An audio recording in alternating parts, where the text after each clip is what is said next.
de accesos vasculares, ¿no? Realizados a través de una cirugía, obviamente, que la hacemos nosotros para poder dializarse de la mejor manera, ¿no? Y vamos a ver justamente en el desarrollo del tema que los mejores accesos vasculares, ¿no? Que una persona puede tener son las fístulas, ¿no? O sea, las fístulas arteriovenosas nativas, que no tienen ningún injerto ni obviamente se usa algo externo, ¿no? Entonces, porque hay otros accesos vasculares que vamos a ver también, vamos a desarrollar un poco, con catéteres, ¿no? Tanto temporales como permanentes, pero no son adecuados porque siempre son cuerpos extraños, ¿no? El cuerpo extraño, de hecho, que no va a durar pues todo mucho tiempo, ¿no? Entonces tiene sus tiempos de duración. En cambio, las fístulas arteriovenosas tranquilamente pueden durar 15, 20 años, ¿no? Yo he visto fístulas, uf, que se han hecho no yo, sino otros cirujanos, y que hasta el momento tienen, ¿no? Y también hay complicaciones de fístulas que tenemos que conocer, y ese es el punto flaco, ¿no? O sea, es el punto débil, ¿no? Se puede decir de todo esto, que las fístulas lastimosamente se complican mucho, ¿no? Por eso tenemos que ver cómo va a ser el manejo de todos esos pacientes, ¿ya? Muy bien, entonces, comienzo de una vez, ¿ya? Por favor, el resto que se va uniendo, por favor, van accediendo. Quiero, ahora vamos a ver en presentación de pantalla.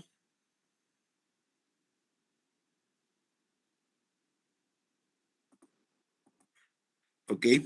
¿Están pudiendo ver la pantalla?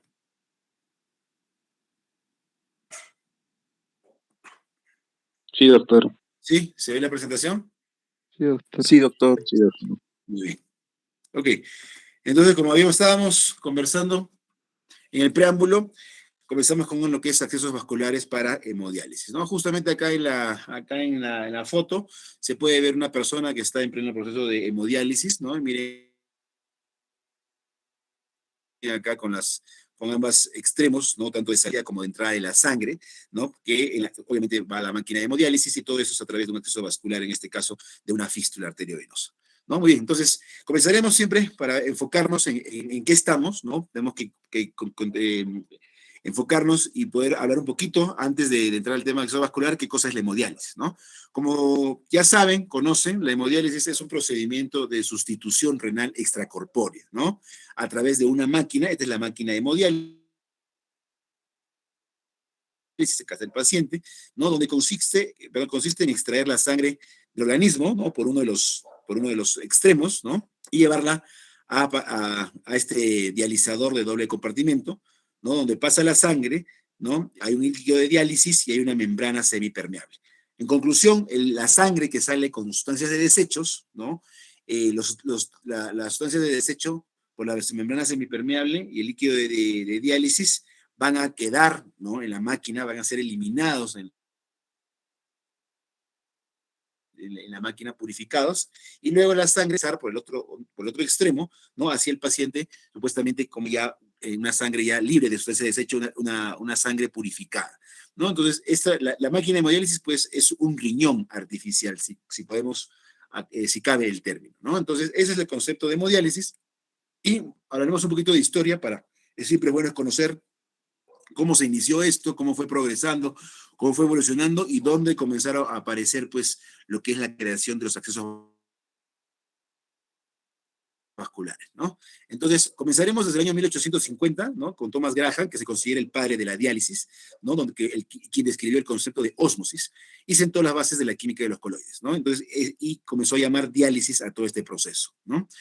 Luego, más tarde, en el año 1911, John Abel realizó la primera diálisis en animales a través de un aparato llamado un riñón artificial en el año 1911. Luego, al año siguiente, en 1912, en el Hospital John Hopkins, Abel y Turner crearon la primera máquina hemodializadora y usaron irudina, coagulante, ¿no? Se encuentra en la saliva de las sanguijuelas, ¿no? Y es un anticoagulante pues natural que lo encontramos ahí. Lastimosamente la irudina presenta muchas, se podría decir, reacciones alérgicas, efectos adversos, ¿no? Por eso se comenzó a buscar a través de la irudina algunos otros anticoagulantes, ¿no? Y así sintetizando y buscando, apareció ya años más tarde, más o menos unos 10, 12 años más tarde, apareció la heparina, ¿no? Y George Haas, en 1900, realiza la primera hemodiálisis en un ser humano y utiliza por primera vez la heparina. Justamente la heparina es es un descubrimiento, se podría decir, uno de los hitos en el descubrimiento en la medicina, y con la cual comenzaron se podría decir, pueden ser realizados múltiples procedimientos extracorpóreos, ¿no? Cuando hablemos de cirugía cardíaca, máquinas de circulación extracorpórea, ya hemos quedado para el día de mañana. El grupo todavía no me manda los diapositivas, espero que lo hagan a través del día de hoy, ¿no? Y sin heparina, pues no hubiera sido posible, hasta el momento no sería posible hacer ningún tipo de cirugía cardíaca, definitivamente, ni hacer ningún procedimientos vasculares probablemente, ni hemodiálisis, ¿no? Ni cirugías ni trasplante, ¿no? O sea, definitivamente la heparina ha sido uno de los descubrimientos más importantes en la medicina, porque permite hacer todos estos procedimientos, ¿no? Quirúrgicos fuera del cuerpo, ¿no? Que normalmente en condiciones normales sin heparina, pues no podrían realizarse, o si se realizarían, pues serían una catástrofe, porque provocaría una trombosis, ¿no? Y se tiene con las consecuencias fatales que podría tener esto, ¿no? Entonces, acá comenzó ya, se podría decir, la hemodiálisis en una persona, en un ser humano ya, utilizando primera vez la heparina con George Haas. Más adelante, Wilhelm Kolff, en 1943, ya utilizó el procedimiento en una máquina que él creó, ¿no? Era como un tambor, un riñón con un tambor giratorio, ¿no? Y trató un paciente con enfermedad renal aguda con una máquina dializadora, ¿no? Cabe comentar, si ustedes comienzan a leer un poquito más de esto, de la historia, obviamente yo estoy exaltando lo más exitoso, ¿no? Pero para todo esto ha habido bastante fracaso, ¿no? O sea, lastimosamente, bastante pérdida de pacientes, ¿no? Entonces, obviamente, esto es parte, ¿no? La historia de la medicina lleva mucho de esto, ¿no? Muchos fracasos, ¿no? Múltiples fracasos, y a partir de los cuales, pues, han conseguido, pues, haber ya algunos eh, éxitos y que han llevado, pues, a lo que actualmente manejamos, ¿no?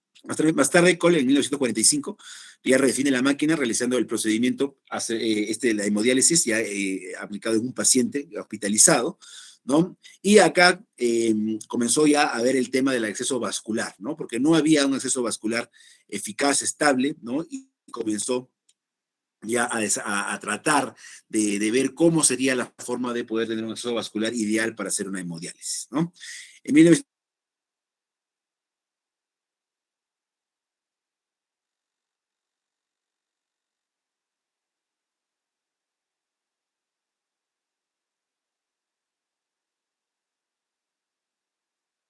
y son una sobrecarga hídrica importante y que requieren eliminar pues mucho exceso de agua, sobre todo, ¿no? Ultrafiltración en el año 1952. Y luego acá sí es lo que ya comienza a ver ya la parte vascular, ¿no? La presión del acceso vascular en la hemodiálisis, ¿no? Clinton y Scribner en el año 1960 implantaron el primer cortocircuito o shunt externo, ¿no? Entonces acá comenzó ya el concepto, ¿no? De lo que es acceso vascular, ¿no? Y cuál sería el mejor acceso vascular para poder ver cómo desarrollaron los pacientes, ¿no? En 1961 se crea la primera unidad de hemodiálisis ambulatoria, ¿no? Y acá, a partir de acá, comenzó a desarrollarse, pues, ya las fístulas arteriovenosas, ¿no? Y es que Simindo y Brescia, en el año 1964, describen la fístula arteriovenosa interna, ¿no? Que es la que permite obtener un flujo sanguíneo adecuado, ¿no? Y presenta baja incidencia de procesos infecciosos y trombóticos y es bien tolerada en el paciente, ¿no? Entonces acá ya aparece la fístula arteriovenosa, ¿no? Que es la que conocemos hasta el día de hoy, ¿no? Y es la que desarrollamos, ¿no? Incluso la fístula que uno desarrolla a nivel del radiocefálica se conoce como la fístula de Simindo y Brescia, ¿no? Comenzó en el año 64, como ya les mencioné, y hasta el momento sigue teniendo aplicación clínica, porque la fístula arteriovenosa es el mejor acceso vascular que podemos tener, que tiene baja incidencia de infecciones, baja incidencia de trombosis, y generalmente el paciente con todas las las molestias que pueda tener, ¿no? Derivadas de la cirugía y derivadas de la maduración, es la que mejor tolerancia tiene. Es mucho mejor que un catéter, es mucho mejor que colocar un injerto, ¿no? Porque obviamente todos estos, como son cuerpos extraños, ¿no? Pueden tener más alta de infecciones y más alta tasa de trombosis. Ok, muy bien, entonces de acá para adelante comenzamos el término del tipo de acceso vascular, no diálisis, ¿no? Entonces, el vascular, como ya les mencioné, es el talón de Aquiles, ¿no? De las técnicas de depuración. Es un poco de los puntos más difíciles de poder conseguir, ¿no? Y hasta el momento sigue siendo siempre, yo les comenté en las prácticas incluso, es un dolor de cabeza a veces, ¿no? Porque hay pacientes que tienen malas venas, ¿no? Y que lastimosamente no desarrollan, complican muy rápido, puede comenzar a funcionar y luego comienza a tener una vía o comienza a convertirse en pseudoneurismática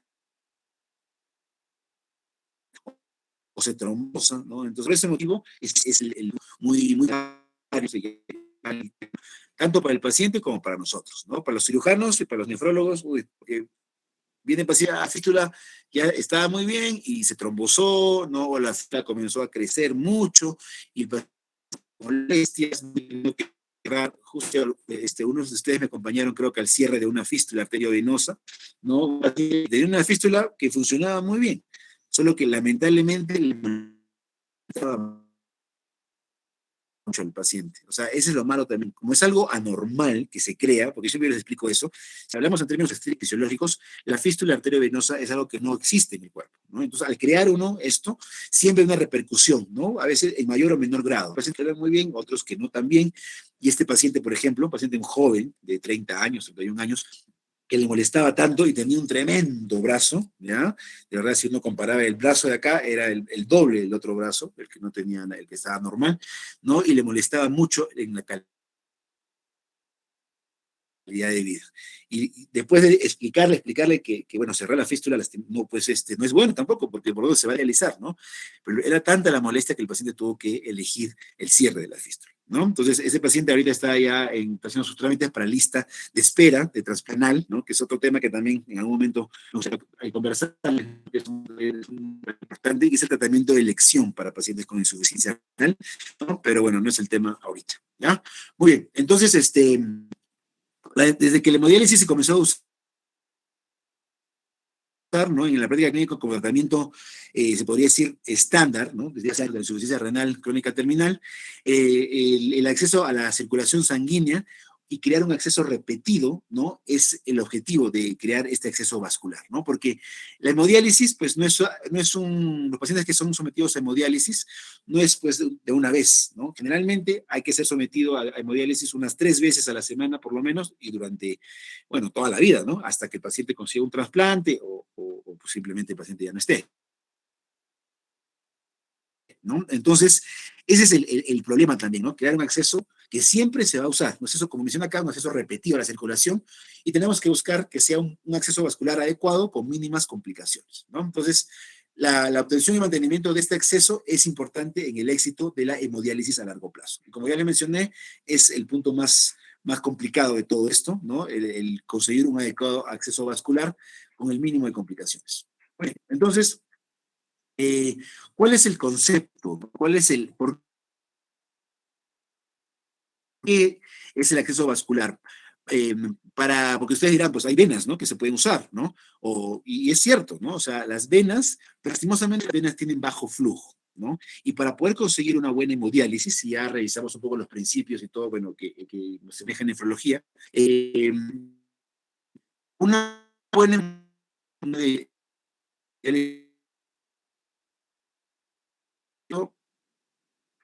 que sea fácilmente abordable, porque es repetido lo que se va a hacer, y que tenga alto flujo. Vamos a hablar, ¿no? Normalmente en el organismo no hay ningún vaso que cumpla las dos condiciones, porque las venas son fácilmente abordables, pero tienen flujo bajo, y las arterias tienen alto flujo, no son fácilmente abordables, ¿no? Las arterias son profundas, ¿no? Entonces, eh, justamente teniendo esas dos condiciones fisiológicas, tenemos que, al unir ambas, la arteria y la vena, podemos encontrar un vaso que cumpla las dos características y justamente es lo que se realiza, ¿no? Entonces, como menciona acá, la arteria que a veces requiere pasar la sangre por un filtro a una velocidad elevada, ¿no? La sangre tiene que ir por un buen flujo para poder cumplir todo el procedimiento de hemodiálisis en forma exitosa, ¿no? Entonces, una vena común, ya les dije, no proporciona la suficiente cantidad de sangre, la suficiente flujo sanguíneo, por lo que es necesario usar grandes vasos como una arteria, ¿no? O una vena grande, por eso se colocan los catéteres, ¿no? Donde el flujo es un poco más alto. Pero lo ideal es tener ¿no? Entonces, para poder acceder a los accesos vasculares más utilizados, son los catéteres, ¿no? Que vamos a hablar un poquito de ellos, y las fístulas arteriovenosas, que es el tema, se puede decir, que más nos compete a nosotros. Entonces, acá tenemos una clasificación, tipos de acceso vascular, pueden ser los percutáneos o catéteres, y los subcutáneos, ¿no? O ya realizados de forma quirúrgica, que son las fístulas arteriovenosas. Los catéteres pueden ser temporales o permanentes, ¿no? Efectivamente, en catéteres temporales, ¿no? Ustedes han visto, ¿no? Ustedes han visto un catéter venoso central, ¿no? Es muy parecido los catéteres venosos centrales que se usan, solo que son catéteres venosos centrales de alto flujo, ¿no? Que se llaman, que son de bastante, un poquito más grueso, son bastante de French, bastante de diámetro, que se colocan en una vena grande, como estamos viendo acá, ¿no? Puede ser la vena subclavia, que va hasta la vena cava, y a través de este catéter se desarrolla, pues, la hemodiálisis, ¿no? Entonces, los temporales sirven para un mes, para 2 meses, y los permanentes sí duran hasta un año, año y medio, ¿no? De todas maneras, pues no es tanto el tiempo, ¿no? No es que un catéter permanente pues, va a estar 10 años, ¿no?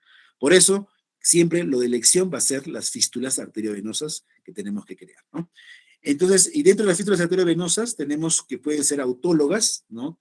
Que se realizan con los tejidos mismos del paciente, como esta, por ejemplo, acá, donde se une una arteria y una vena, se hace una cirugía y una anastomosis, y también muchas veces se usan los protésicos, con un injerto de por medio, ¿no? De todas maneras, como voy a repetirles, los injertos tienen mucho más predisposición a trombosarse o infectarse, por eso la elección siempre van a ser las fístulas arteriovenosas autólogas. Muy bien. Entonces, acá hablaremos un poco de los catéteres temporales, ¿ya? Los catéteres temporales, básicamente, son los que no son no tunelizados, ¿no? Son los clásicos catéteres centrales de alto flujo, y tienen sus indicaciones, ¿no? O sea, son para realizar generalmente hemodiálisis en forma rápida. Lo bueno en los catéteres es que se coloca, el paciente rápidamente puede entrar a hemodiálisis, ¿no? Entonces, a diferencia de las fístulas, ¿no? Las fístulas arteriovenosas requieren un proceso de maduración. Una fístula yo no la puedo hacer hoy día y al día siguiente no va a funcionar, o yo lo puedo usar, no. Por lo menos en un mes y medio, un promedio mes y medio, entre 4 a 6 semanas, hasta 8 semanas a veces, ¿no? Para poder usar la fístula. En cambio, el catéter sí. Uno coloca el catéter y a través del catéter inmediatamente puede. Por eso es que las indicaciones son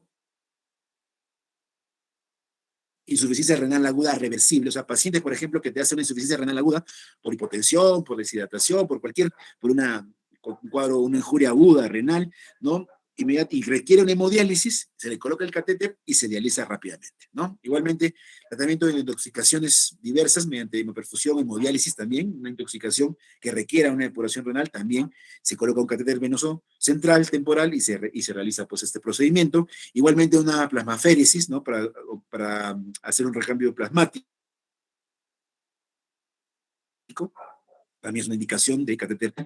Insuficiencia renal crónica, cuando no hay acceso vascular definitivo, ¿no? Pacientes que, por ejemplo, debutan, aunque eso ya es, generalmente ya se sabe qué pacientes van a ir a una insuficiencia renal crónica terminal y a una hemodiálisis, ¿no?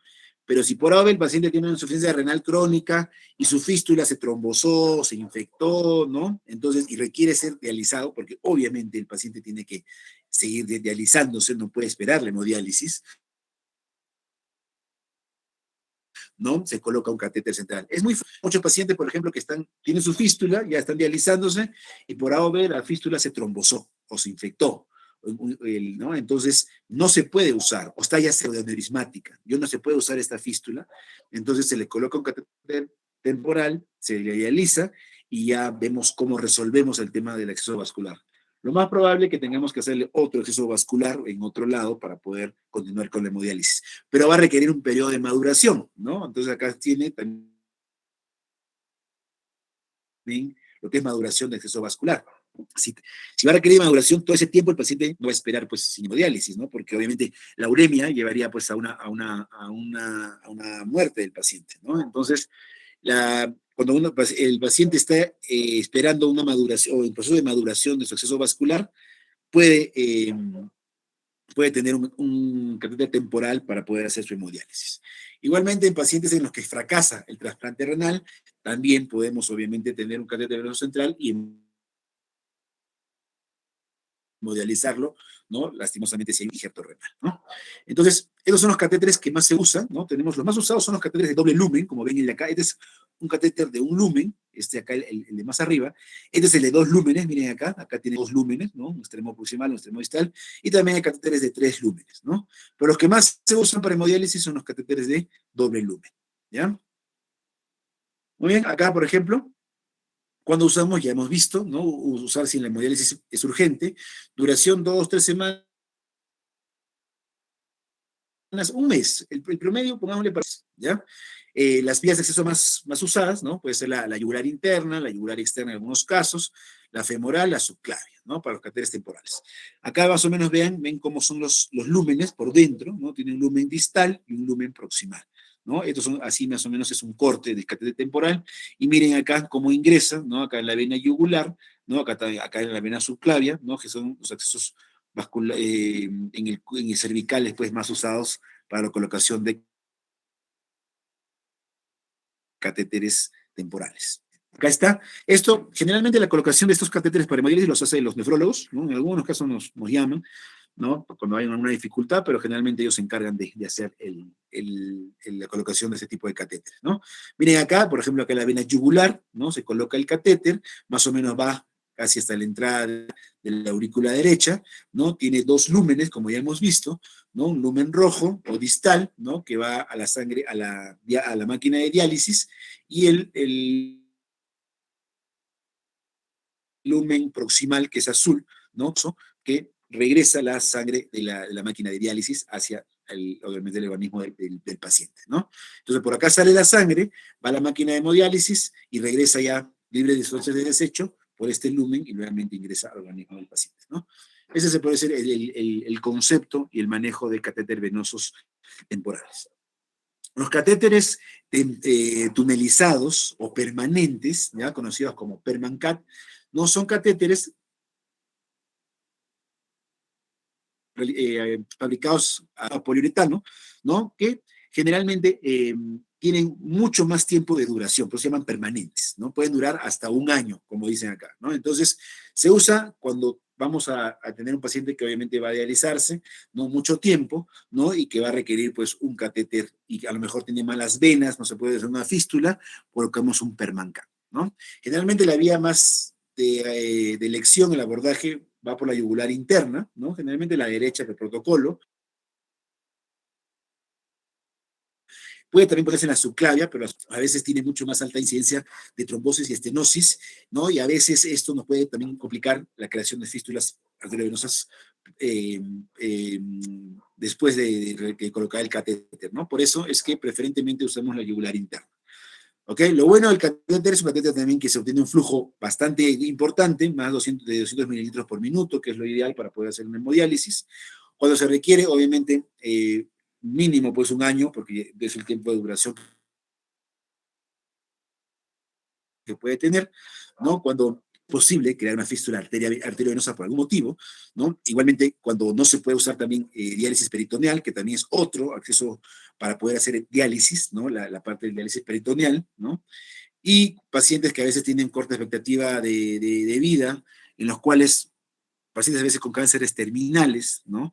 Y que no se les quiere hacer una fístula porque su expectativa de vida pues es corta, ¿no? Entonces, por lo menos se puede colocar un permancar para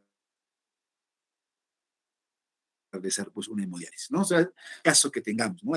Para tomar una decisión de qué acceso vascular usar, tenemos que ver qué paciente tenemos, cuál es el pronóstico del paciente, la hemodiálisis, cuánto tiempo va a estar, ¿no? Las insuficiencias renales agudas, nunca vamos a colocar pues un permanganés en una fístula, ¿no? Porque lo más probable es que el paciente regrese después a su función renal normal. Pero las insuficiencias renales crónicas, obviamente, van a requerir o un permangan mínimo o una fístula arteriovenosa, ¿no? Todo eso generalmente ya pues el manejo y el pronóstico lo va manejando el nefrólogo y nos va como conjunto manejar lo que es el acceso vascular, ¿ya? Muy bien, entonces, estos son los catéteres tunelizados, no son muy parecidos a los catéteres de doble lumen temporales, pero si se dan cuenta, mira, es un poco más largo el catéter, ¿no? Y tiene esta recubierta, miren cómo se va abriendo, así es el catéter, ¿no? Esto de acá es todo el recubrimiento, hasta acá, hasta este tope, el catéter va a estar por fuera del cuerpo. De acá a acá está fuera del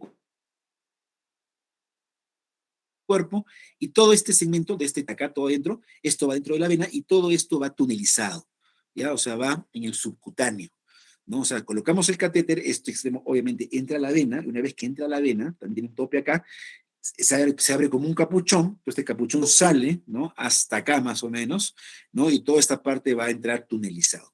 Esa tunelización, ¿no? Justamente protege al catéter de que se puede infectar, ¿no? Y por eso es que puede durar mucho más tiempo en el organismo, ¿no? Entonces, ese es el manejo, ¿no? Y cómo colocar catéter permanente o permanente. Muy bien, entonces, hemos hablado de catéteres, ¿no? Más o menos les he mencionado a grosso modo, rápidamente, lo que se usa. Y ahora sí hablaremos lo que sería ya los accesos vasculares subcutáneos o las fístulas arteriovenosas. La definición, el concepto es simple, es fácil, es comunicación, ¿no? Crear una comunicación entre una arteria y una vena, ¿no?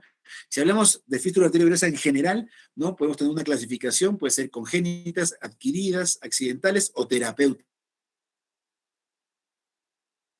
que es la que estamos básicamente viendo. Cuando un paciente, un niño nace pues con una fístula arteriovenosa, ¿no? Que obviamente ya se manejará de acuerdo al cuadro clínico del paciente, adquiridas igualmente, ¿no? Cuando a lo largo de la vida de la persona pues se adquiere una fístula arteriovenosa, que puede ser accidental, ¿no? Las accidentales, por ejemplo, estos son frecuentes, relativamente frecuentes, traumáticas, he tenido yo varios casos de pacientes que han tenido un trauma vascular, por proyectil de arma de fuego, por cuchillo, ¿no? Y se produce a veces justo lesión de la arteria y la vena, a nivel del femoral o epoplitea, ¿no? Están muy cerca las venas, ¿no? Las arterias. Entonces, atraviesa pues ambas, ¿no? Y luego, el mismo proceso de cicatrización, todo hace que haya una comunicación posterior entre la arteria y la vena, ¿no? He tenido varios casos de fístulas arteriovenosas, por ejemplo, a nivel femoral, que hemos tenido que cerrarlas, ¿no? Porque da pues todo un cuadro hemodinámico complicado para el paciente, ¿no? Entonces son unas fístulas traumáticas. Igualmente, cuando hay una complicación quirúrgica, tranquilamente, es una lesión a la arteria, la vena puede llevar una fístula arteriovenosa, y atrogénicas, cuando hace un procedimiento uno, por ejemplo, es una punción para colocar un introductor, ¿no? Arterial o venoso, ¿no? Y lesiona la vena, eso pasa mucho con el pueblo que tiene en la parte femoral, ¿no? Puede lesionarla y puede crear una fístula arteriovenosa, ¿no? Entonces son las fístulas, se podría decir, adquiridas de tipo accidentales, ¿no? Y atrogénicas. Y las fístulas terapéuticas, que es lo que estamos viendo, son las que nosotros creamos, ¿no? El médico crea, o el cirujano en este caso crea, pero con un objetivo que es hacer una hemodiálisis, ¿no? Y estas fístulas o internas, ¿no? Las externas ya no se usan mucho, les hablaré un poquito de cómo eran, pero ya no se usan prácticamente, ¿no? Son muy complicadas, no hay mucha complicación, ¿no? Infección, sangrado, ¿no? Pero entraron, como ya mencioné, cuando hicimos parte de historia, ¿no? Cuando Quinton y Scribner la introdujeron, la fístula por ahí por el año 60 más o menos, 1960, llegaron a introducir las fístulas arteriovenosas externas y generalmente se usaba en un tiempo, pero ahora ya prácticamente se han dejado de usar. ¿En qué consisten las fístulas arteriovenosas externas? En dos segmentos cónicos de teflón, ¿no? Introducido uno en la vena, otro en la vena próxima, y se comunica con un tubo de silastic que sale al exterior, ¿no? Y se une por fuera, ¿no? Y la sangre va a pasar de la arteria a la vena. Generalmente pues, se puede usar de inmediato, es lo bueno, entre comillas, ¿no? ¿No? Porque la indicación son hemodiálisis inmediatas, igual insuficiencia renal aguda, como un catéter temporal más o menos, ¿no? intoxicación por drogas o tóxicos dializables igualmente, plasmaféresis que ya hemos visto, pacientes que tienen problemas de una fístula arteriovenosa interna, obviamente una fístula arteriovenosa interna, ni se puede realizar diálisis peritoneal, ¿no? Entonces, la duración más o menos 2 hasta 5 meses, ahí se compromete de 3 meses, ¿no? Si hay buenos cuidados, podría, incluso se han descrito algunas que han durado años, ¿no? Pero son complicaditas, ahorita vamos a ver les voy a enseñar una foto de cómo es, ¿no? Complicaciones, infecciones, hemorragia, trombosis, arrancamiento de una rama, obviamente con un trauma o algo, o que el conector simplemente se salga, ¿no? Y obviamente va a haber un sangrado, ¿no? Más o menos es esto, ¿no? Esta es la venosa externa de Quinton y Scribner, ¿no? Donde sale de la arteria y sale de la vena y se conecta más o menos por este conector, ¿no? Entonces, uno va en el extremo venoso, otro va en el extremo arterial, ¿no? Y más o menos es esto de acá, ¿no? Si ustedes ven, es complicado de manejar, ¿no? O sea, imagínense estar caminando por la calle con esta fístula, con este sistema, un accidente, cualquier cosa, ¿no? De nuestra vida diaria, pues puede inmediatamente tener una complicación. Por eso es que ya no se usa prácticamente este tipo de fístulas. Y lo que sí usamos, y es caballito de batalla para lo que es el acceso vascular, la hemodiálisis, es la fístula arteriovenosa interna. ¿Ok? Brese y Simino, ¿no? Como ya les mencioné, ¿no? En el año 64, el año 66 comenzaron a desarrollar, ¿no? Esta fístula arteriovenosa interna, suturando, ¿no? Una vena superficial, ¿no? En este caso la vena cefálica, a una arteria a la más próxima, ¿no? Y al cabo, ¿no? De una semana, la fístula que iba madurando poco a poco comenzaba a tener pues una vena superficial dilatada con paredes engrosadas y que tenía un buen flujo, ¿no? Un flujo bastante alto, semejante a la arteria, porque venía el flujo arterial y permitía obviamente ser abordada varias veces, ¿no? Entonces, a partir de ahí hasta adelante es que comienza a desarrollarse la fístula arteriovenosa interna y es la que tenemos hasta el momento, ¿no? Es la fístula de elección para una hemodiálisis pues indefinida, ¿no? Crónica. ¿Y cuál es el objetivo? Como ya más o menos he mencionado, es arterializar una vena superficial el acceso, ¿no? Derivando por ella, pues, todo lo que es la sangre, el flujo sanguíneo arterial, ¿no? ¿Para qué fue a facilitar su punción, ¿no? Uno une la arteria con la vena y esa vena, ¿no? Que se va a notar, porque tiene que notarse, ¿no? Va a ir dilatándose, teniendo más flujo cada vez y a través de esa vena la enfermera de hemodiálisis, que es la que se encarga pues de hacer, ¿no? La punción, va a poder punzarla todas las veces y por eso, por ahí vamos a poder conseguir la hemodiálisis. ¿Ok? Entonces, pasado el tiempo de maduración, que es 1 o 2 meses, la vena se dilata por efecto del flujo sanguíneo arterializado, es rápidamente localizada, porque se nota el tremendo cordón venoso, aparte uno puede palpar el frémito o tril rápidamente, y obviamente permite el acceso periódico, ¿no? Las indicaciones entonces, ¿cuáles van a ser? La hemodiálisis, pues, ya indefinida o periódica, también se puede usar en plasmaféresis y en algunos casos de quimioterapia, ¿no? Pero el principal uso, que es lo que estamos viendo, es la hemodiálisis constante, ¿no? Crónica. Muy bien, entonces, para ver algunas características, ¿no? De la fístula arteriovenosa, se crea un shunt entre una arteria y una vena, ¿no? Tenemos que buscar un engrosamiento o arterialización de la pared venosa para poder dar flujos altos, ¿no? De 250 hasta 500 mililitros por minuto, ¿no? Incluso llegando hasta flujos tan altos como 600 mililitros por minuto, y permita también que este vaso pueda ser punzado en forma repetitiva, ¿no? Las ventajas de la fístula arteriovenosa es que, o sea, una vez que comienza a funcionar, ¿no? Básicamente, pues, puede durarnos, como le dije, 5, 10, 15 años, ¿no? Y también tiene menores tasas de infección. La desventaja es que probablemente pueda tener una mayor tasa de falla primaria que cuando se usan injertos. ¿Qué cosa es esto? Falla primaria y falla secundaria. Les explico. Falla primaria en una fístula es una fístula que nunca llegó a funcionar, ¿no? Como ya les dije, uno crea la fístula, miren acá en el esquema, ¿no? Acá está, por ejemplo, una fístula radiocefálica, acá está la arteria radial, acá está la vena cefálica, se anastomosa, ¿no? Y entra su periodo de maduración, ¿no? Falla primaria es cuando esta fístula nunca llega a madurar y nunca llega a usarse, ¿no? O sea, prácticamente que no funcionó desde el inicio, ¿ya? Se puede producir cuando las venas tienen alta resistencia. Justamente tuvimos un caso, ¿no? Hace un mes más o menos, mi último grupo de práctica, ¿no? Que hicimos una fístula arteriovenosa, tenía en el extremo que hicimos la anastomosis, que es más o menos, ¿no? Tuvimos una buena sutura, una anastomosis, todavía buen flujo, pero tenía una estrechez, ¿no? De la vena distal, ¿no? Que provocaba que no hubiera un tril en la vena, había un latido, ¿no? Quiere decir que había flujo que pasaba, pero esa vena no tenía pues un tril y probablemente iba a sufrir una falla primaria, ¿no? Y por ese motivo, a ese mismo paciente, 2 semanas después, le hicimos fístula en el otro lado, ¿no? Igualmente hicimos ahí una radiocefálica, y a esa fístula sí está felizmente, está funcionando, y esperemos que llegue pues a ser una buena fístula para poder usar en este paciente, ¿no? Entonces, eso es falla primaria, cuando la fístula nunca funcionó, cuando la fístula nunca maduró como debería ser.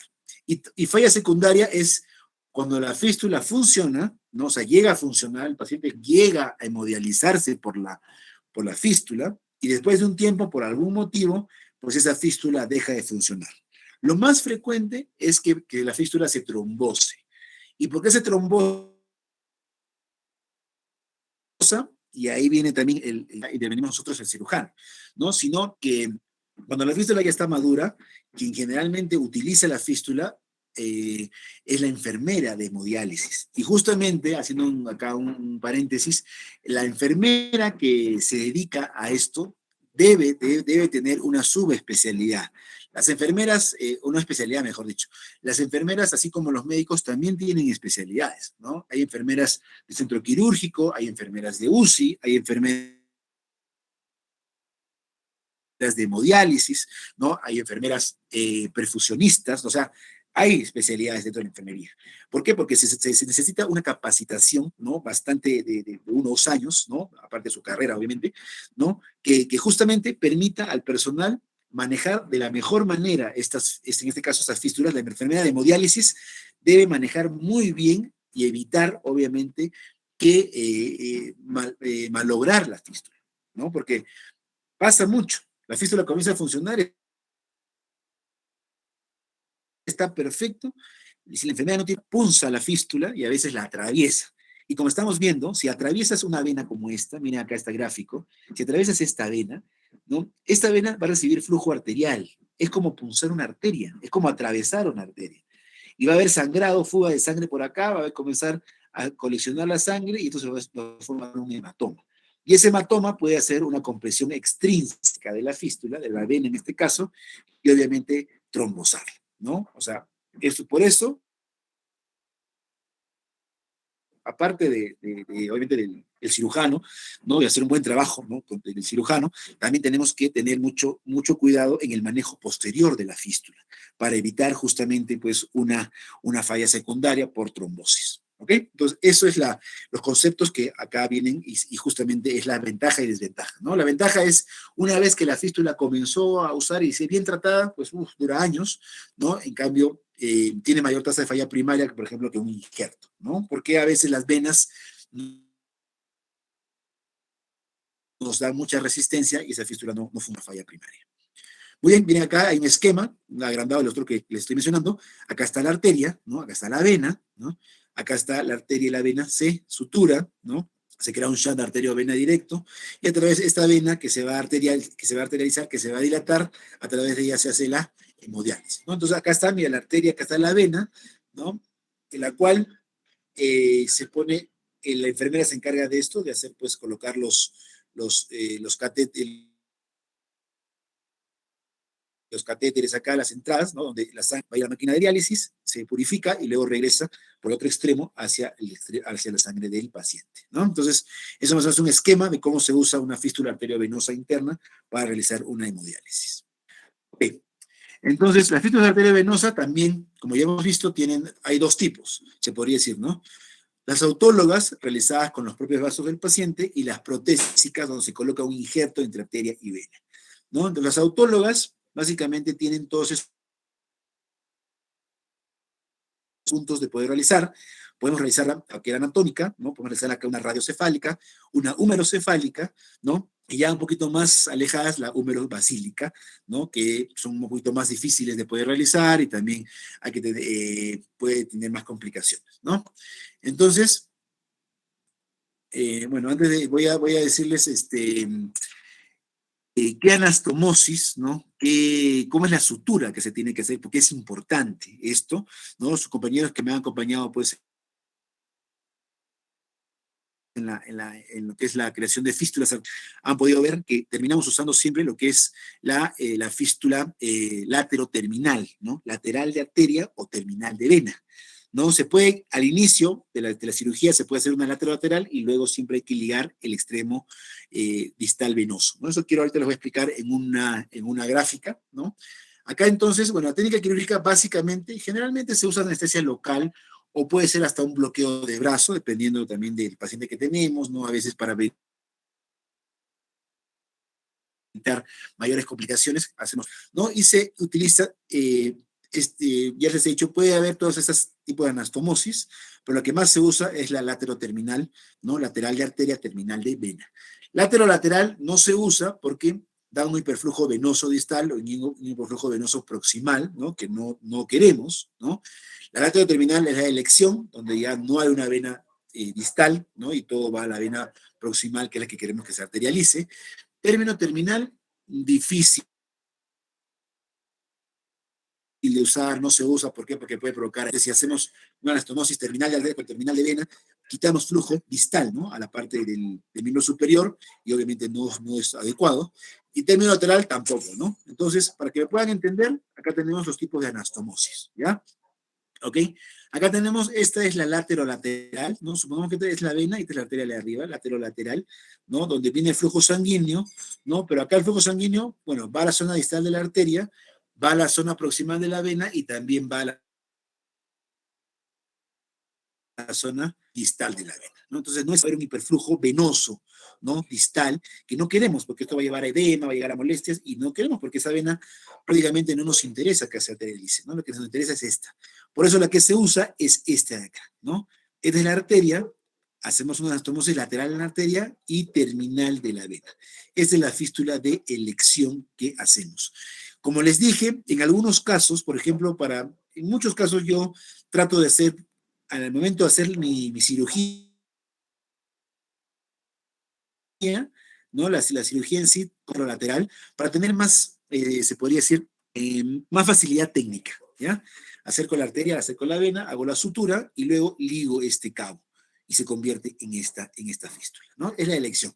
Acá les he traído, bueno, una lateral de vena, terminal de arteria, ni hablar, igualmente término terminal como acá, no se usa porque simplemente se produce mucha isquemia distal, ¿no? Entonces la fístula de elección, la anastomosis es esta de acá.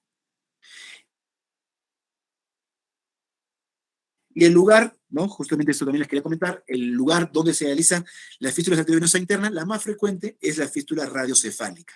Y acá les comento, siempre las fístulas se deben hacer primero en el miembro superior que no es dominante en el paciente. Entonces, si yo tengo un paciente que es diestro, que es la mayoría de personas, la hago en la izquierda, y si tengo un paciente zurdo, pues obviamente lo hago en la derecha, ¿no? Entonces, ¿por qué en el no dominante? Porque la fístula va a dar, como ya les expliqué al inicio, ciertos problemas en el paciente. Le puede dar un poco de edema, le puede dar un poco de parestesias, le va a dar un poquito de limitación funcional, ¿no? Y si lo hacemos en el brazo, pues que es dominante, le va a dar dificultad en la práctica, en su vida diaria, ¿no? Por eso es mejor hacerla en el miembro superior no dominante, ¿no? Para que el paciente pues tenga el otro brazo para hacer nomás sus cosas, para comer, para cambiarse, ¿no? Hacer todas sus actividades. Y la otra mano pues obviamente va con la molestia que tiene, se va adaptando más fácilmente, ¿no? En algunos casos extremos, por ejemplo, el caso que les conté hace un rato, al paciente que le hicimos una fístula arteriovenosa en el lado izquierdo, porque el paciente es diestro, ¿no? Y lastimosamente, yo ya estoy viendo que va a tener una falla primaria, pero le he dejado la fístula, vamos a ver cómo evoluciona con el tiempo, ¿no? Y como ya la familia quiere o sea, el paciente va a ser sometido ya a hemodiálisis, ¿no? Es más, ya comenzó su diálisis, ¿no? Entonces la familia me pidió y le creé en el lado derecho, ¿no?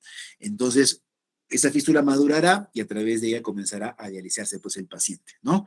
En estos casos extremos, pues hemos usado al otro lado, pero siempre se comienza con el miembro no dominante. Y también en el extremo más distal. Por eso la radiocefálica es la fístula más frecuente. Siempre se comienza radiocefálica y luego si es que no tenemos una buena vena o falló este acceso vascular, podemos irnos ya a la localización un poco más proximal, que sería la fístula humerocefálica. ¿Ya? Entonces, la radiocefálica es la más frecuente, donde se usa la anastomosis, ya hemos visto, lateral de arteria, terminal de vena. La radiobasílica es mucho más trabajosa, es más incómoda para el paciente porque hay que superficializar la basílica, ¿no? Es más difícil desde el punto de vista quirúrgico y hay más complicaciones. Nunca se debe usar como primera elección, nunca. Primero la radiocefálica y si no tenemos una radiocefálica buena, la húmerocefálica, ¿no? Por eso, esta es primera opción, esta es segunda opción. Y la húmerocefálica es una buena opción cuando se pierde la fístula radiocefálica o cuando no se puede hacer una fístula en el nivel radiocefálico. Otras que se pueden realizar, pero son mucho más raras, pues la carótida yugular a nivel de cervical, o la femorosafena, o la safenopoplitea, también depende en el miembro inferior, que como alguna vez creo que les comenté a ustedes, alguien del grupo de práctica me preguntó, no se recomienda, ¿no? Hacer una fístula en la pierna, en el miembro inferior debe ser la última elección, porque es complicada también de poder manejar, ¿no? Generalmente tenemos que agotar todas estas posibilidades. Por eso es que generalmente tenemos que iniciar una radiocefálica, o incluso algunas hasta en la tabaquera anatómica, ¿no? Ya no se usa mucho en la tabaquera anatómica, también nos da más dificultad, ¿no? Pero en algunos casos, si el paciente tiene una buena vena, sobre todo buena vena, podría ser este nivel, ¿no? Pero generalmente lo que más se usa son las radiocefálicas. Si la radiocefálica nos dura todo el tiempo que sea posible y luego podemos pasar a hacer una húmerocefálica, ¿no? También se puede hacer una húmerobasílica, pero como vuelvo a repetir, la basílica es una vena que está más profunda, ¿no? Entonces, hay que superficializarla, se llama transposición de la basílica, ¿no? Y es más difícil, da más complicaciones. Sí, y generalmente la basílica no es mucho más gruesa que la cefálica, en algunos casos, ¿no? Generalmente la cefálica podemos usarla muy bien, ¿no? Para hacer, en este caso, la fístula radiocefálica o la fístula humerocefálica, que es a este nivel. Entonces, si tenemos esto, prácticamente este paciente puede tener 4 accesos vasculares, una persona, y si multiplicamos, ¿no? Que cada uno nos dure, pues, uno entre 5 a 10 años, tranquilamente este paciente puede tener acceso vascular para unos 30 a 40 años, ¿no?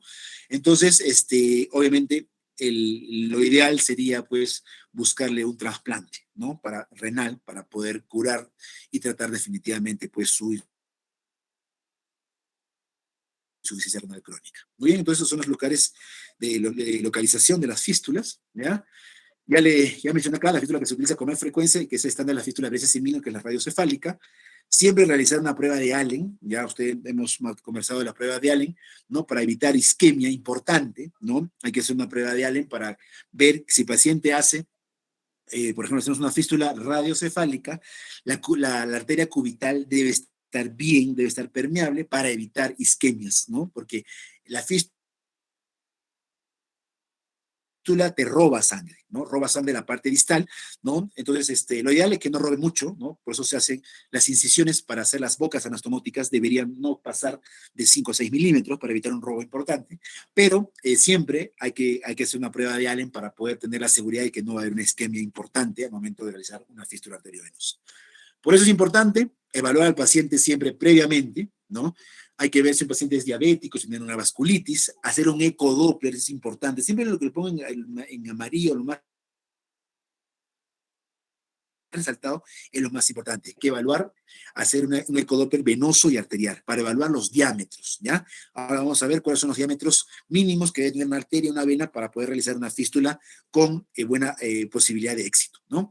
Generalmente, ya les dije, se inicia en miembro no dominante y la primera elección va a ser siempre la radiocefálica, ¿no? Esos puntos son importantes para poder evaluar a la hora de poder determinar la creación de una fístula arteriovenosa, ¿no?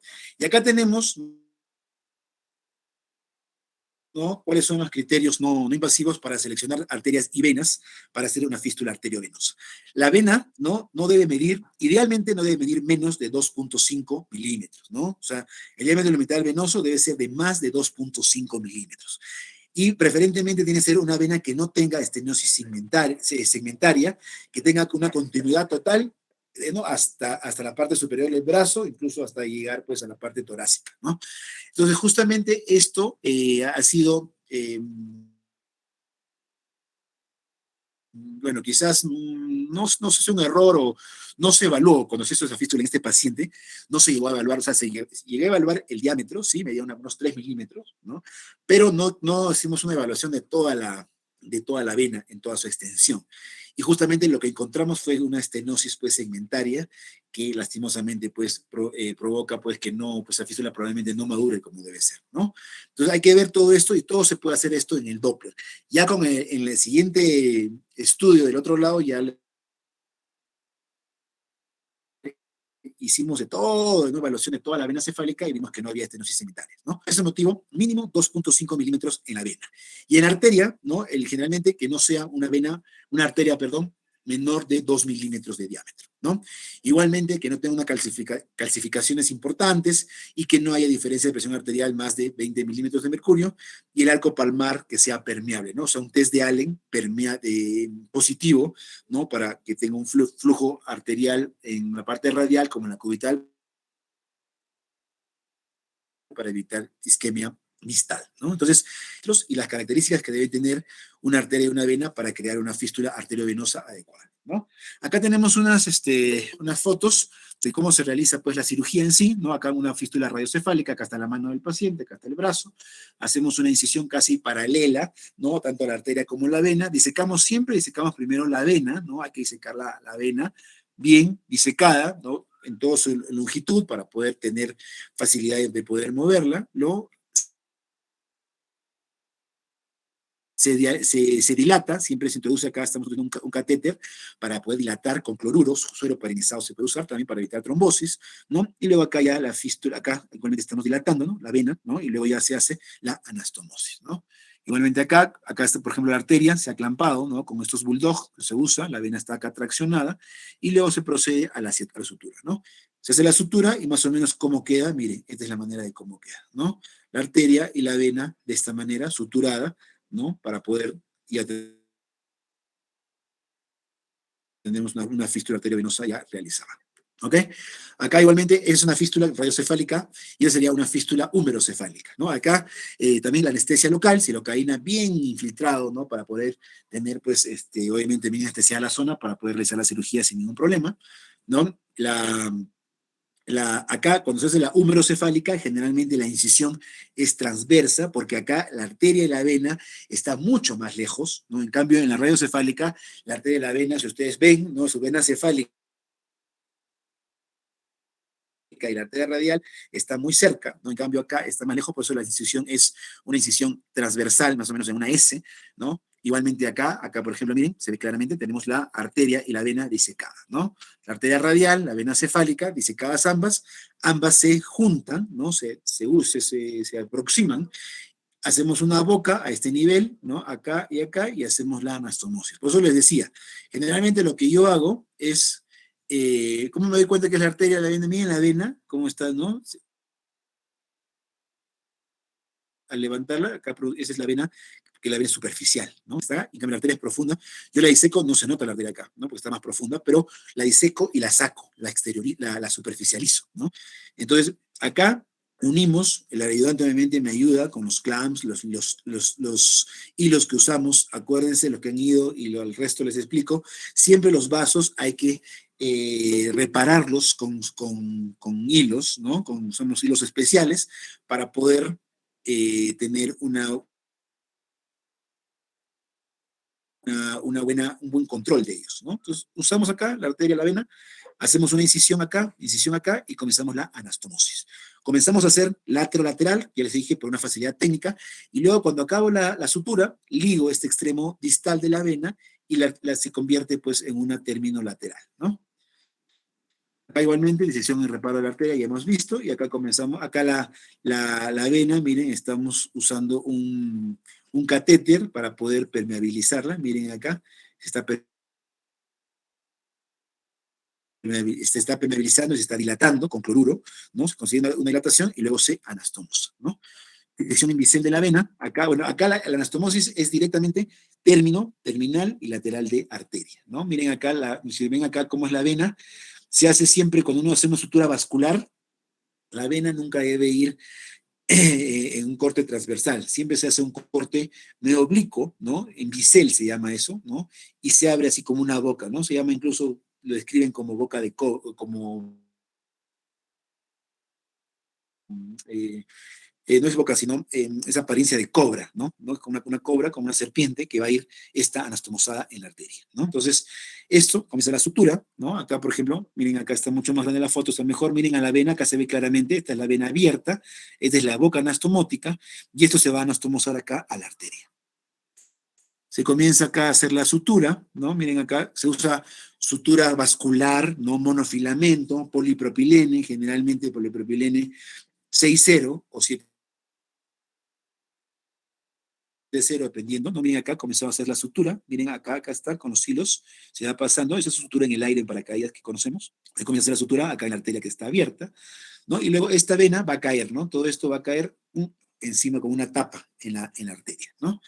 Y al final, acá está, por ejemplo, problema es 7,0 en este caso, entonces se puede usar 6,0, miren acá cómo se pasaron todas las suturas, ¿no? Yo también hago este tipo de sutura, pero prefiero hacerla una lateral y luego la convierto, ¿no? Si es que tengo que hacerla eh, término lateral, igualmente, ¿no? Acá hacemos toda la sutura y luego se cae en toda esta, la arteria como una tapa, ¿no? Y más o menos acá está ya cayendo la vena, ¿no? Todo está clampado, obviamente, todo está reparado. Acá no se ve muy bien, disculpen la foto, ¿no? Pero esta es la fístula ya terminada, ¿no? Donde está acá, esta es la vena y acá está la arteria ya anastomosada. ¿Ok? Acá está la vena, la arteria, como ya les mencioné antes, esta es la arteria, esta es la vena que está anastomosada, y lo que debemos palpar cuando uno acaba la sutura, ¿no? Esta fístula, esta vena comienza a trilar, ¿no? Por eso lo ideal es que haya un tril. Y el tril es como una corriente, ¿no? Algunos de ustedes que me han acompañado en la cirugía, les he hecho palpar, los que se han cambiado con nosotros para el momento de la cirugía, les he hecho palpar el tril para que sientan cómo es el tril. Y ese tril, si se presenta después de la cirugía inmediatamente, nos da buen pronóstico de fístula. Quiere decir que esa fístula va a funcionar bien, ¿no? Y va a madurar como uno espera, ¿no? Entonces, más o menos, esa es la técnica de realización de una fístula arteriovenosa. Entonces, ¿qué tenemos que buscar? Ya se ha dicho que haya un frénito o tril, ¿no? Al momento de palpar en la vena es lo ideal, ¿no? La arteria distal con el tiempo va a disminuir de calibre porque va a tener hipoflujo, ¿no? Y la vena proximal se va a dilatar, ¿no? Si vemos acá, esta vena que va acá va a comenzar a dilatarse con el tiempo, va a haber un poquito de disminución del calibre de la arteria, por eso es importante hacer un test de Allen, y de esta vena va a comenzar a recibir más sangre arterial, más sangre arterial y se va a comenzar a dilatar de maduración, ¿no? Por eso la vena proximal se dilata desde el primer día hasta los 6 a 8 meses, pero la maduración básicamente dura 1 o 2 meses, ¿no? La vena, como se va a engrosar, llega a tener un aspecto de arteria, es la vena arterializada, ¿no? La vena va a tener, entonces va a aumentar en calibre y va a aumentar en flujo y va a poder ser usada para la hemodiálisis. La vena arterializada es idónea, ya hemos visto, para hemodiálisis y la maduración aproximadamente de 4 a 6 semanas, ¿no? Eso que tienen que darles también claro. Una buena fístula interna, ¿cuándo se da? Cuando hay una buena dilatación venosa, cuando no hay una isquemia distal importante, cuando tampoco no hay una hipertensión venosa distal, ni se produce hiperflujo o tampoco no hay dificultad de retorno venoso. Por ese motivo es que la anastomosis debe ser terminal de vena, lateral de arteria, para poder conseguir todo esto. La boca anastomótica no muy grande, para no hacer una isquemia distal importante, y que se produzca una buena dilatación venosa con la consiguiente arterialización de esta vena para ser usada en la hemodiálisis. La duración puede ser más de 10 años sin complicaciones, pero todo depende también de cómo se maneja la fístula y también depende de los mismos tejidos del paciente, ¿no? Eso a veces es difícil, ¿no? Porque hay pacientes que te dura la fístula buen tiempo y no hay pseudoneurisma, no se trombosa, nada, y otros que a los 2 años ya la vena está muy dilatada, ¿no? Muy bien. Entonces, si hablamos en términos de lo que es permeabilidad de las fístulas, ¿no? Básicamente, ¿no? La permeabilidad, o sea, buen funcionamiento de una brececimino aproximadamente a los 2 años va desde 55 hasta un 89-90%, ¿no? O sea, la mayor cantidad de las fístulas va a llegar a los daños bien, ¿no? Y se van a poder usadas. En algunos casos, ¿vale? Pues puede haber una falla primaria o secundaria, pero lo ideal es hacer todo lo posible para evitar justamente ese tipo de fallas, ¿no? Acá más o menos un estudio de unos 1.400 pacientes, considerando fístulas arteriovenosas radiocefálicas primarias, ¿no? Se dice que tiene una tasa de permeabilidad global de un promedio de un 65% al cabo de un año, ¿no? Igualmente acá para las húmerocíclicas es un poco mayor, es 80%, porque la arteria humeral es más gruesa, ¿no? Y la vena cefálica a nivel también del brazo es mucho más gruesa que a nivel, pues, del antebrazo, ¿no? Entonces, por eso hay una leve mayor tasa de permeabilidad en las fístulas húmerocefálicas que las radiocefálicas, ¿no? Por eso tenemos que ser bien evaluada, ¿no? Al paciente. Yo siempre, cuando un paciente viene para fístula, le pongo su ligadura, veo la vena como me dilata, o hago un Doppler para poder ver cuánto mide, verificar que mida más de 2.5 para poder hacer una buena fístula. Si no mide más de 2.5 y menos, si es menos de 2 milímetros a nivel de la zona radial, pues prefiero hacer una humerocefálica, ¿no? Muy bien, entonces 24-35% de porcentaje de falla primaria en la fístula radiocefálica y solamente un 9-12% en la húmerocefálica. O sea, quiere decir que la húmerocefálica funciona mejor, ¿no? Porque justamente por el problema, por los diámetros, tanto de arteria como de vena son mayores, anemólica o homerocefálica, por eso que tenemos menor tasa de falla primaria, ¿no? En lo que es la vena basílica, ¿no? Permeabilidad a 2 años puede llegar a un 70% cuando se hace una transposición, pero como ya les dije, es una vena que se puede usar en algunos casos, pero no es de elección, sino estas dos, radiocefálica y humerocefálica, son las que más se usan y generalmente también las que más uso a la hora de hacer una fístula arteriovenosa. Muy bien. ¿Qué complicaciones puede tener las fístulas arteriovenosas internas, no? Puede haber disminución de flujo sanguíneo, sobre todo en la zona distal del que puede trombosar, se puede estenosar, ¿no? Tanto en la zona anastomótica como en la zona distal de anastomosis, se puede infectar. Acá viene la isquemia, ¿no? Que es el síndrome de robo distal, puede llegar a insuficiencia cardíaca cuando es muy grande la fístula, ¿no? Puede sobrecargar al corazón. Edema de la mano muy frecuente, ¿no? Y aneurismas y pseudoneurismas, ¿no? Acá sobre todo que se desarrolla en un tiempo y que obviamente puede romperse, también cuando se rompen las fístulas arteriovenosas, arteriovenométricas, es una catástrofe, el paciente se puede hasta morir, ¿no? Cuando lleguemos a ese punto, a veces es para poder llegar, obviamente, a una complicación con consecuencias fatales. Entonces, acá un poquito desarrollando de las complicaciones, básicamente, el primer punto, la hemorragia, ¿no? La hemorragia se puede presentar, obviamente, después de la misma cirugía, por eso, cuando uno acaba de hacer la sutura, tiene que revisar siempre la anastomosis, que no sangre, ¿no? La anastomosis no debe sangrar, ¿no? ¿No? Por eso los puntos que se hace, ¿no? Entre punto y punto a la hora de hacer la fístula, no debe ser mayor de 1 milímetro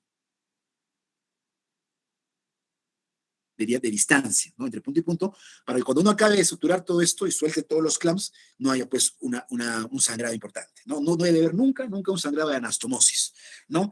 Primero, es lo primero que se realiza cuando uno hace una fístula arteriovenosa, que no haya sangrado de anastomosis, y luego se revisa todo el hecho que no haya sangrado, igualmente se hace una hemostasia de toda la zona para evitar, porque si se forma un hematoma, ya hemos visto, puede tapar, puede comprimir la vena y puede obviamente provocar una falla primaria de la fístula, ¿no? Igualmente, es el momento de hacer la cirugía. Cuando ya el paciente comienza a dializarse por la fístula, hay que evitar, al momento de pinchar la fístula, evitar una hemorragia. Por eso, ya les expliqué, el manejo de enfermería en la hemodiálisis es importantísimo para evitar hemorragias, porque una hemorragia con una vena arterializada es provocar pues un tremendo sangrado, una trombosis también tremenda, que puede llevar pues, a una compresión extrínseca de la fístula, ¿no? Entonces, la hemorragia, obviamente, cuando la tenemos, hay que hacer una compresión en la zona y se puede tranquilamente parar, pero la idea es evitarla, obviamente. La fístula también se puede infectar, ¿no? Si es que no se cumplen pues, todos los protocolos de bioseguridad, ¿no? Y de asepsia y antisepsia, pero generalmente pues lo hacemos. En algunos casos se puede infectar y habrá que manejarlo con antibióticos. Y en casos extremos, si la fístula se infecta, pues cerrarla, ¿no? Pero no es lo ideal, obviamente. Trombosis, hemos visto, Acá la trombosis es una complicación muy frecuente, de las más frecuentes y también de las más difíciles pues, de manejar, ¿no? Porque cuando tenemos pacientes, y acá viene el enemigo número uno de la fístula arteriovenosa, que es la hipotensión. Y eso generalmente ya se hace cuando el paciente entra en hemodiálisis. Por eso el nefrólogo tiene que manejar muy bien y evitar que el paciente se someta a periodos de hipotensión muy largos, ¿no? Cuando se realiza la hemodiálisis. Porque cuando hay hipotensión sostenida, la fístula pues, va a tener flujo bajo y se va a trombosar rápidamente, ¿no? Entonces la hipotensión lleva a trombosis en las fístulas, obviamente, y la compresión mecánica, que se puede producir por un sangrado, por un hematoma, ¿no? O por cualquier cosa que comprima la vena, también puede llamar trombosis. Por eso, después, las fístulas nunca se vendan. O sea, uno cuando crea una fístula arteriovenosa, yo nunca voy a vendar a un paciente. Yo más bien lo dejo libre y le digo que rápidamente que inicie con su proceso de maduración. ¿Cómo hacemos que las fístulas maduren? Decimos al paciente que se compre una pelotita de Geve, ¿no? Esas pelotitas antiestrés y que comience a hacer todo el día este procedimiento. Comenzar a abrir y cerrar la pelota. Esto es ese proceso que tiene que hacerlo todo el día para llegar a una maduración de la fístula, ¿no? Igualmente acá nuestra trombosis se puede provocar por extravasación de sangre que comprime la vena produciendo trombos en la fístula arteriovenosa, ¿no? Entonces tenemos que evitar sangrado en cualquier tanto después de realizar la cirugía como cuando ya se comienza la hemodiálisis a nivel de la fístula porque puede llevar rápidamente a trombosis. Las venas se pueden estenosar, ¿no? Como se punzan repetidamente, se va provocando siempre un daño, pues una injuria endotelial, y eso puede hacer que se cierre la fístula, ¿no? Por eso tenemos que evitar que haya una estenosis de vena. Y acá los aneurismas y pseudoaneurismas, ¿no? Que se producen, ¿no? Por eso hay que evitar trombosar a la fístula, hay que evitar que se embolice, ¿no? Y también estos pseudoaneurismas pueden romperse y pueden provocar hemorragias muy importantes con la consiguiente hasta pérdida del paciente. Generalmente se desarrollan en el tiempo, ¿no? Si uno ya tiene pacientes que tienen 5, 6, 7, 10 años de una fístula arteriovenosa, ya se comienza a dilatar cada vez más, puede llevarnos a un pseudoneurisma, ¿no? Que hay que vigilarlo, que no se trombose, ¿no? O que no se rompa. Pues si se rompa, tenemos eso, incluso pueden erosionar la piel, ¿no? He visto muchos pseudoneurismas que han erosionado la piel y a partir de ahí pueden comenzar a sangrar. Por eso cuando uno tiene un pseudoneurisma, generalmente hay que cerrar la fístula para evitar complicaciones mayores. El síndrome de Robo es una complicación que ya más o menos les expliqué, que se caracteriza por una isquemia distal del miembro superior donde se realizó la fístula, ¿no? Y que se caracteriza por una frialdad y parestesia, ¿no? Adormecimiento, ¿no? Como dice, calambres de esa extremidad que puede llegar incluso hasta necrosis en la punta de los dedos, ¿no? ¿Por qué se produce? Porque hay mayor cantidad de sangre que pasa a la vena y quita al flujo distal. Por eso, vuelvo a repetir, la boca anastomótica no debe ser muy grande, porque si hacemos una boca anastomótica muy grande, pues toda la sangre se va a ir a la fístula y va a quitar mucho a la zona distal. Por eso lo que se aconseja es unos 5 a 6 milímetros de longitud de la boca anastomótica. Con eso tranquilamente conseguimos una buena maduración de la vena y no provocamos una isquemia distal. Puede ser leve, moderado y severo. El leve moderado lo manejamos conservadoramente, médicamente, con la maduración, la pelotita, todo. Y cuando sí es severo, sí, prácticamente hay que cerrar la fístula si no se produce una isquemia muy importante del miembro superior, ¿no? Yo tuve hace más o menos un mes y medio, un paciente en el hospital que tenía una fístula arteriovenosa de hace un año más o menos, que tenía un síndrome de Robo severo, ¿no? Lastimosamente tuve que cerrarle la fístula porque estaba funcionando, pero estaba con necrosis de los dedos.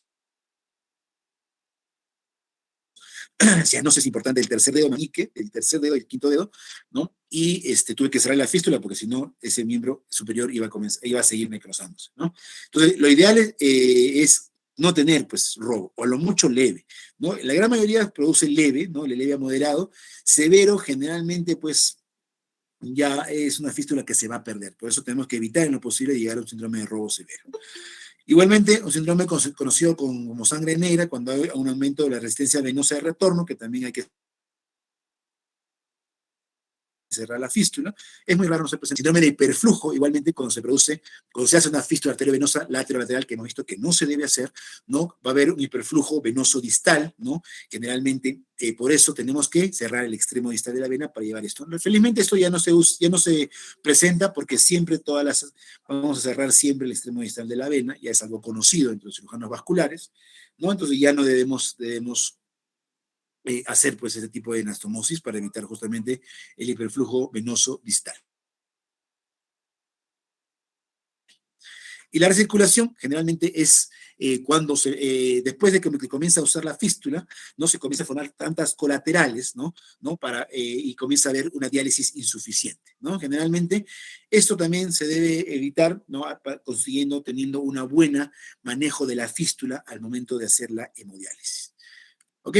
Muy bien. Entonces, cuando tenemos una complicación, básicamente, ¿cómo diagnosticamos? El diagnóstico clínico se puede hacer muchas veces una fistulografía, ¿no? O sea, inyectar contraste en la fístula para ver cómo está, pero lo mejor, ¿no? El ecodoppler, que sigue siendo siempre para estos procedimientos también el gold estándar, ¿no? Y nos puede identificar estenosis, nos puede identificar trombosis de la fístula y obviamente también una buena permeabilidad, ¿no? Tanto para la parte venosa como arterial. Cuando tenemos, por ejemplo, una estenosis, podemos dilatar, ¿no? la vena, podemos colocar stents, ¿no? Podemos también hacer angioplastías, está descrito del arterio venoso, ¿no? Y que obviamente podemos, para poder llegar a la fístula a la mayor tasa de éxito que queremos, ¿no? Muy bien. ¿Cómo se cuida la fístula? ¿No? Cuidado de fístula. En el postoperatorio, básicamente decirle al paciente que eleve el brazo para evitar un edema, unos 24, 48 horas, observar que los apósitos no sangren, obviamente, porque no debería sangrar, ¿no? Si se mancha mucho el apósito, hay un sangrado y que tenemos que generalmente revisar, pero lo más importante es cuando uno acaba la cirugía, hacer una buena hemostasia y no usar mucha heparina para evitar sangrados posteriores, ¿no? Siempre ocultar el soplo o sentirlo con la mano, ¿no? Y usar la fístula recién cuando la vena esté arterializada. Hay que medir el flujo, ¿no? Con Doppler para poder, cuando la vena esté arterializada, recién usar la fístula, no antes, porque si no podemos malograr esta fístula y obviamente no es lo adecuado, ¿no? Cuidados en su manejo, hemos visto la técnica de canulación de la zona de la fístula, elegir bien el punto de punción, el punto donde vamos a hacer la punción, como hemos visto cuando ya se comienza a usar la fístula. No debe haber infección en la zona ni provocar hematoma. Si es así, tenemos que cambiar el sitio de punción. Las dos agujas deben ser más o menos unos 2 centímetros, ¿no? Y igualmente la aguja arterial debe ir en la zona de mayor flujo, donde se sienta más, ¿no? El flujo, ahí tenemos la aguja en la zona arterial, ¿no? Y generalmente que no sea una distancia aproximada, ¿no? Entre 2 a 3 centímetros como promedio, ¿no? Del flujo de la arteria, la cánula que se coloca en el lugar venoso. Acá igualmente, eso generalmente ya lo hace pues elección de la aguja, si es una bipunción o una unipunción, preparar bien la piel y una adecuada técnica de canulación. Ya esto ya les expliqué, eso se tiene que coordinar mucho el personal, el cirujano en este caso, que somos nosotros, con el nefrólogo y con la enfermera de hemodiálisis para manejar de la mejor manera la fístula y evitar obviamente complicaciones posteriores. El paciente mismo también debe ser educado por su fístula. Yo a todo mi paciente, cuando ya pasó la operación, luego su control, el mismo paciente toque su fístula y sienta el tril, para que el paciente sepa cómo es, ¿no? Les digo, mira, así es el tril, es la corriente. Le hago al paciente, le hago al familiar, le digo, usted todos los días debe palparse su tril. Si el tril está presente, quiere decir que todo va bien. El día que lastimosamente ese tril no lo sienta, ahí nos tenemos que preocupar, inmediatamente nos comunica porque algo ha pasado con la fístula, ¿no? Entonces, al paciente mismo se le enseña, como menciona acá, a tocar su fístula y a sentir el tril. Siempre mantener esa extremidad. El paciente al día siguiente después de la cirugía se puede bañar, no que tiene miedo, no, que no. Se baña desde el día siguiente, se lava con agua y jabón, un poquito de alcohol si quiere, mientras la herida, después ya solamente agua y jabón, ¿no? Y en ese brazo no se debe hacer ningún tipo de punción. La fístula arteriovenosa es exclusiva para la hemodiálisis. Ahí no se puede tomar haga, no se puede tomar una muestra de sangre, nada, todo en el otro brazo, ¿no? La fístula es exclusiva para la hemodiálisis. No se debe punzar, no material, obviamente ahí, porque el tensiómetro va con presión y nos puede tapar la fístula. No infundir ningún tipo de sueros ni colocar endovenosos. Obviamente hay que evitar traumas, ¿no? Evitar golpes en esa zona. No usar nada que comprima la vena, nada, ni relojes en esa zona, pulseras, ni camisas muy apretadas, ¿no? En mujeres, las blusas que no sean muy apretadas a ese nivel, ¿no? Inmediatamente cuando hay mucho dolor, hay mucho edema o frialdad del miembro, inmediatamente comunicar a su cirujano, ¿no? O a su médico tratante, a su nefrólogo. Siempre aplicar una crema humectante en esa zona, ¿no? Para evitar una resequedad de la piel que puede llevar a una escoriación y a una infección de esa zona de la fístula, ¿no? Ok, muy bien. Entonces hemos hablado de las fístulas arteriovenosas internas o autólogas, y ahora hablaremos un poquito de las fístulas arteriovenosas protésicas. Generalmente se usan en pacientes con malas venas periféricas, que tienen unas venas muy delgadas o venas muy profundas, ¿no? Pacientes como en una patología vascular, que son pacientes ancianos, pacientes diabéticos o pacientes obesos también, en la cual es muy digna o no va a llevar a complicaciones. Entonces, ahí podemos usar un injerto, ¿no? O pacientes en los que han fracasado previamente las fístulas arteriovenosas, ¿no? El material ideal para usar debe ser fácil de manejar y suturar, debe haber una compatibilidad entre el injerto y el huésped, debe ser mínimamente trombogénico, ¿no? Que son materiales ya especiales diseñados que son mínimamente trombogénicos. Lo malo de la duración de las fístulas protésicas duran menos que las autólogas y tienen mayor tasa de complicaciones, infecciones o trombosis, ¿no? Por eso se pueden usar en algunos casos, ¿no? Se usa un conducto sintético, un injerto. Los materiales que se usan son de PTFE y de Dacron, que también se usan en suturas vasculares de revascularización que hemos visto, y se anastomosa entre la arteria y la vena. Igualmente, los lugares de localización, principalmente radiocefálica, brachiocefálica, braquioaxilar o húmero axilar y luego húmero subclavio, ¿no? Acá, la sobrevida de 2 años aproximadamente es en un 50% de los injertos, o sea, la mitad fracasan y la mitad siguen funcionando, ¿no? Y a 4 años más o menos un 43 a 45%, ¿ok? ¿Cómo se realiza? ¿No? Miren acá, hasta la arteria, hasta la vena, y acá se interpone el injerto. Entonces, a nivel húmero cefálico, ¿no? O húmero o brachiocefálico. Pero lo que más se usa, porque si esta vena es delgada, ¿no? Por más que coloques un injerto, pues no se va a conseguir un buen flujo. Generalmente lo que más usamos es la húmero axilar o húmero subclavio. ¿Ok? Esos son los que se usan, ¿no? Acá tenemos el Dacron, tenemos el PTFE, tenemos los injertos anillados, igualmente ven acá con anillos. Los injertos anillados dan mayor soporte y hace que el injerto no se cierre ni se trombose tan fácilmente. Son los diversos injertos que podemos usar en el mercado. Generalmente lo que más usamos es el Dacron y el PTFE, ¿no? Entonces, ¿cómo se realiza? ¿No? Básicamente hay que elegir igualmente disecar la arteria, disecar la vena. Tenemos que usar un injerto preferentemente de 4 a 5 milímetros. Son muy gruesos y te pueden provocar un robo importante, ¿no? Yo uso generalmente un injerto de 4 a 5 milímetros. Acá, por ejemplo, ven cómo está una arteria, una vena suturada con un injerto en bucle, ¿no? A nivel humerocefálico, ¿ya? Pero si hacemos a nivel de un injerto humerosubclavio, igualmente hacemos la anastomosis a nivel de la arteria humeral o braquial y subclavio a nivel más o menos por debajo de la clavícula, ¿no? El injerto madura mucho más rápido que una fístula autóloga,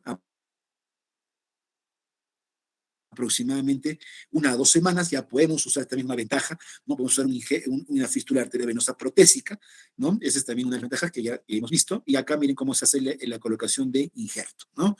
Lo avanzo rápidamente, porque ya es un poquito, está pasando la hora. Entonces, para que vean en un esquema cómo sería un injerto protésico.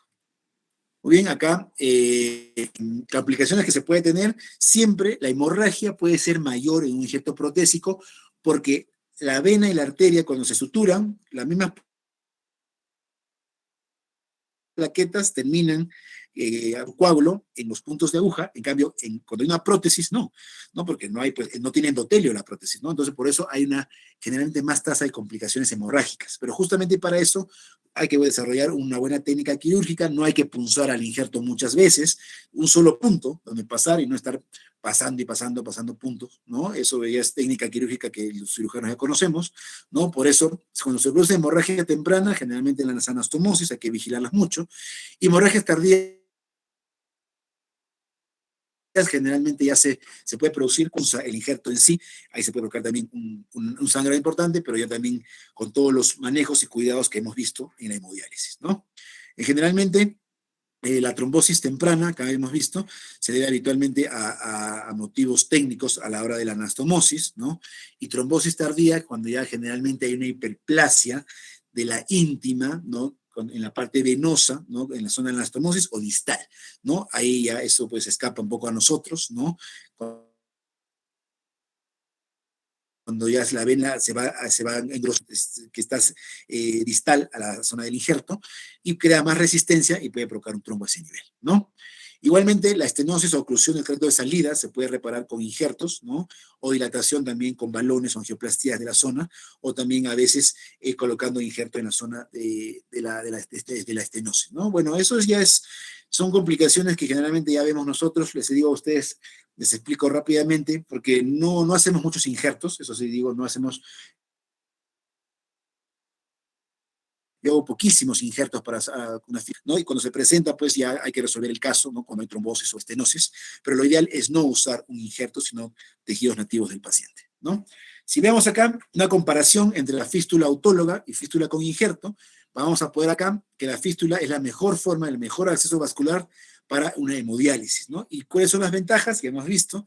Son permanentes, va por debajo de la piel, son subcutáneas, pueden durar más hasta 20 años, provee el mejor flujo de sangre para la hemodiálisis, menos infecciones y otras complicaciones, menos hospitalizaciones, porque generalmente el paciente va tranquilo, y mejor supervivencia, ¿no? Entonces, esas son todas las ventajas que nos provee una fístula arteriovenosa autóloga. Las desventajas, que puede que no madure o desarrolle, o sea, puede que hay más tasa de falla primaria, ¿no? Como hemos visto, no es posible lastimosamente para todos los pacientes, porque los pacientes que tienen malas venas no se va a poder hacer una fístula autóloga, y lo malo que la maduración es larga, ¿no? No puede utilizarse más o menos por 6 a 8 semanas, ¿no? Son las ventajas de una autóloga. La protésica, ¿no? Igualmente es permanente la piel, se puede usar más rápido que la autóloga, aproximadamente en 2 semanas, ¿no? Y funciona en pacientes que tienen, pues, pobres venas, ¿no? La desventaja, lastimosamente, que tiene más complicaciones, que tiene mayor probabilidad de hospitalizaciones, mayor posibilidad de trombosis, mayor posibilidad de infecciones, otras complicaciones igualmente, ¿no? Y no dura tanto como una fístula, ¿no? Más o menos puede durarnos unos 3, 4 años, ¿no? Por eso siempre lo ideal es una fístula arteriovenosa autóloga. Muy bien, por eso las guías, ¿no? De recomendación para uso de fístulas, catéteres y hemodiálisis recomiendan que el uso de fístulas debe ser arteriovenosas, ¿no? Debe ser en la mayor cantidad de pacientes, y los catéteres en muy pocos casos, ¿no? Se debe recomendar en menos del 10% de pacientes, ¿no? Siempre hay que preferir la fístula arteriovenosa porque tiene bajo riesgo de complicaciones, baja necesidad de reintervención y alta permeabilidad a largo plazo, ¿no? Por eso es lo que siempre debemos propugnar nosotros, ¿no?